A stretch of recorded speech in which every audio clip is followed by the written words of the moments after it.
នៅព្រឹកថ្ងៃទី6ខែឧសភាឆ្នាំ2026 អាយដាមកតេសង្ឃៈបណ្ឌិតគុណគឹមទេសរដ្ឋមន្ត្រីអនុប្រធាននិងជាអគ្គលេខាធិការសមាគមអតីតយុទ្ធជននិងនិវត្តជនកម្ពុជាបានអញ្ជើញជាអធិបតីភាពក្នុងពិធីអបអរសាទរទិវាអតីតយុទ្ធជននិងនិវត្តជនកម្ពុជានិងពិធីសម្ពោធដាក់ឲ្យប្រើប្រាស់ជាផ្លូវការអគារទីស្នាក់ការអតីតយុទ្ធជននិងនិវត្តជនកម្ពុជាខេត្តព្រះវិហារជាអំណោយដ៏ថ្លៃថ្លារបស់សម្ដេចតេជោហ៊ុនសែនប្រធានព្រឹទ្ធសភានិងជាប្រធានសមាគមអតីតយុទ្ធជននិងនិវត្តជនកម្ពុជាកសាងតាមរយៈអាយដាមគឹមរិទ្ធីប្រធានអនគរខេត្តស្ថិតក្នុងភូមិភារកិច្ចសង្កាត់ប៉ាល់ហាល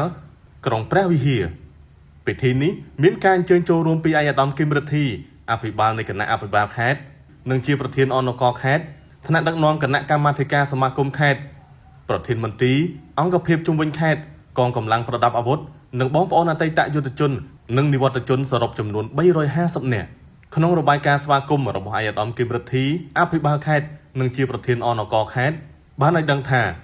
ក្នុងនាមប្រធានអនគរខេត្ត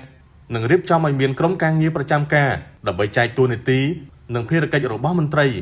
ក្នុងការបម្រើសេវាលើតម្រូវការជូនសមាជិកទាំងអស់ជាអតីតយុទ្ធជននិងនិវត្តជននាឱកាសនេះអាយដាមគឹមរិទ្ធីថ្លែងថាការសាងសង់ទីស្នាក់ការសមាគម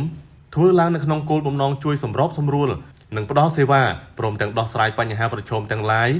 ជាប្រយោជន៍ជូនអតីតយុទ្ធជននិងនិវត្តជនឲ្យបានទាន់ពេលវេលាអាយដាមថ្លែងទៀតថាសម្ដេចតេជោហ៊ុនសែនប្រធានសមាគមនិងសម្ដេចធិបតីហ៊ុនម៉ាណែតអនុប្រធានទី1សមាគមតែងតែណែនាំដល់ថ្នាក់ដឹកនាំសមាគមតាមបណ្ដារាជធានីខេត្តទាំងអស់ចុះត្រួតពិនិត្យឲ្យបានជាប់ជាប្រចាំជាមួយអតីតយុទ្ធជននិងនិវត្តជនក្នុងមូលដ្ឋានដើម្បីធានាពីជីវភាពរស់នៅប្រចាំថ្ងៃក៏ដូចជាសុខុមាលភាពសម្ដៅជួយលើកស្ទួយជីវភាពពួកគាត់ឲ្យទទួលបាននូវអត្ថប្រយោជន៍ជាច្រើន